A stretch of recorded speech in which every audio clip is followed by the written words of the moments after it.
बहुत बहुत स्वागत करते हैं आप सभी का। नमस्कार, आपके साथ मैं ऋतिका पांडे। हमारा स्पेशल बुलेटिन हमारा उत्तराखंड देख रहे हैं।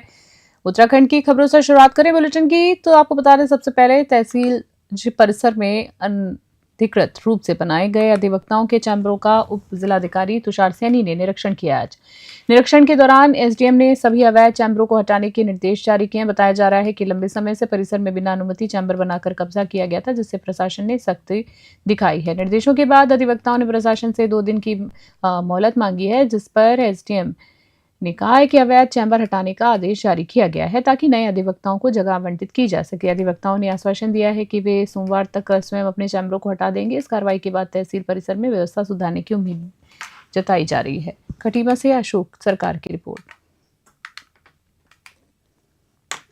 देखिए, एक प्रकरण संज्ञान में आया था कि कुछ लोगों द्वारा बिना अनुमति के चैम्बर बना लिए गए अवकाश के दौरान, और उसको एक चैम्बर को पक्का भी कर लिया गया। उसी के दृष्टिगत ये जो है पूरा जो कैंपस है उसका सर्वे कराया गया है, और इसमें अधिवक्ता गण और उनके रिप्रेजेंटेटिव भी मौजूद रहे। इसमें जो है अभी एक सर्वे किया जा रहा है कि जो चैम्बर खाली हैं, जो चैम्बर में रजिस्टर्ड जो अधिवक्ता हैं या अजीनवीज़ हैं वो नहीं बैठे हैं और उन्होंने अपने स्थान पे किसी और को बिठा रखा है, उसको हम खाली करने के आदेश दिए गए हैं। और जो नए अधिवक्ता जो चाह रहे हैं और जो उसके लिए जो उनको स्वीकृत किया जा सकता है उनको ये दिया जाएगा, और जो भी अनाधिकृत रूप से चैम्बर बनाए गए हैं उनको तोड़ा जाएगा। तो उसी के संबंध में एक ये विजिट की गई।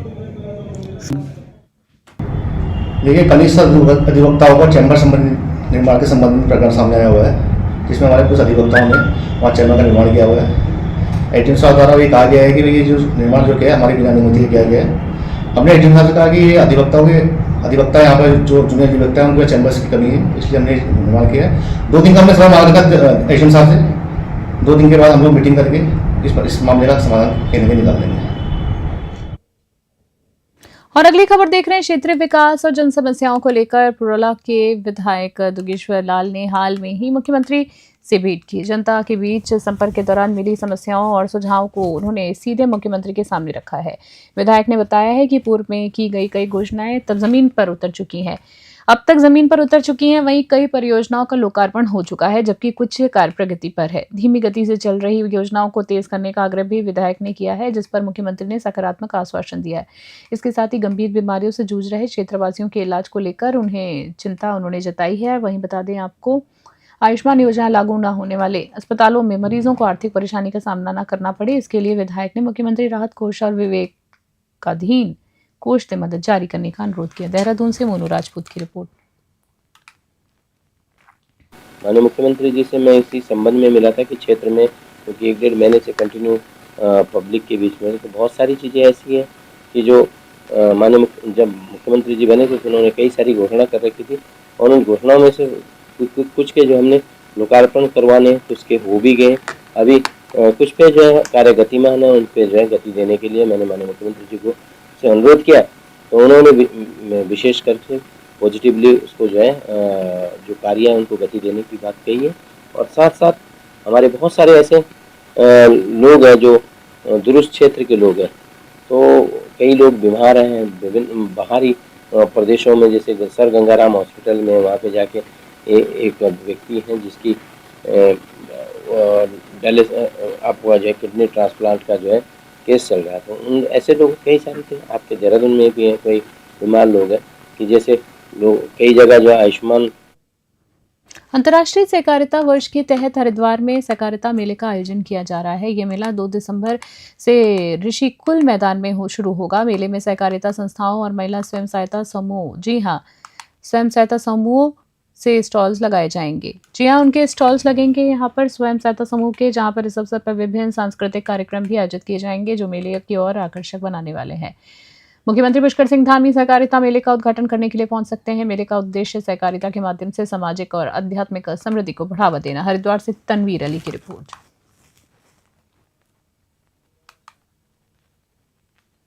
इसी के तत्वाधान में पूरे राज्य में सहकारिता मेले लगाए जा रहे हैं। अभी इसका जो थीम है हमारा हरिद्वार के लिए वो है सहकारिता से आध्यात्मिक समृद्धि। तो ये मेला हमारा 2 दिसंबर से 8 दिसंबर तक 7 दिवसीय रहने वाला है, जो सुबह 11 बजे से रात के 10 बजे तक मेला चलेगा।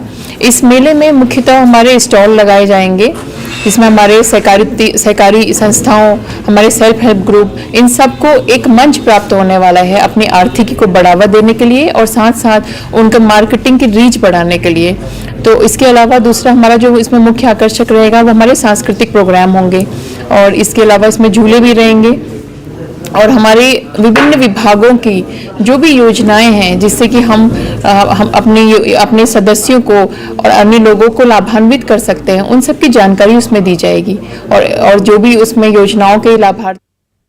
देवभूमि उत्तराखंड की राजधानी देहरादून के परेड ग्राउंड में अखिल भारतीय विद्यार्थी परिषद, जी हाँ, एबीवीपी का 71वां राष्ट्रीय अधिवेशन भव्य रूप से शुरू हुआ है। इस 30 दिवसीय, जी आपको बता दें, इस 3 दिवसीय की हम बात कर रहे हैं अधिवेशन का उद्घाटन जो है पूर्व इसरो अध्यक्ष डॉक्टर एस सोमनाथ ने किया है। जी हाँ, 3 दिवसीय अधिवेशन का उद्घाटन पूर्व इसरो अध्यक्ष डॉक्टर एस.एन. सोमनाथ ने किया, जहां डॉक्टर सोमनाथ ने पत्रकारों से कहा है कि एबीवीपी के युवा अत्यंत ऊर्जावान है और राष्ट्र निर्माण में उनकी भूमिका अहम है। उन्होंने युवाओं को अतिरिक्त और साथ ही अंतरिक्ष विज्ञान और स्पेस टेक्नोलॉजी में अपनी रुचि बढ़ाने और भारत को विश्व गुरु बनाने का संकल्प पर जोर दिया। यह अधिवेशन 28 नवंबर 30 नवंबर तक चलेगा, जिससे देश भर में 1500 से अधिक प्रतिनिधि शामिल हैं। इसमें शिक्षा, समाज, पर्यावरण, साथ ही साथ बांग्लादेशी घुसपैठी और राष्ट्रीय सुरक्षा जैसे संपूर्ण मुद्दों, जी हाँ, विषयों पर चर्चा होगी। वहीं बता दें, देहरादून में आयोजित यह अधिवेशन न केवल छात्र शक्ति के संगठित प्रदर्शन का मंच है, बल्कि युवा शक्ति को नई ऊर्जा दिशा देने वाला भी बड़ा विचार मंथन केंद्र बन गया है। देहरादून से मोनू राजपूत की रिपोर्ट। मैं यहाँ आके ये सभी युवाओं को देखे, उनका एनर्जी को देखने के लिए मैंने आया। मैं एक साइंस एंड टेक्नोलॉजी डोमेन में काम करने वाला था, नो आपको पता है मैं स्पेस में काम करता था। सो इतनी इंस्पिरेशनल जर्नी है तो हमारा राष्ट्र का ये young people to come into science, technology, leadership, I think that's my goal. So when I come to ABVP's Athinivation, my goal is to inspire young people, see their in action. उनको काम करने वाले को देखना चाहता हूँ, तो कैसे ये राष्ट्र बनाते हैं, उनका डायरेक्शन क्या है.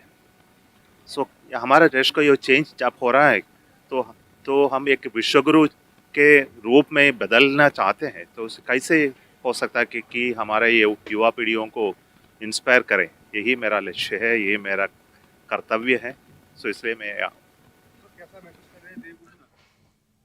खास बुलेटिन में फिलहाल के लिए इतना ही. देश और दुनिया की बड़ी खबरों के लिए बने रहे न्यूज़ 21 फिलहाल के लिए नमस्कार, जय हिंद.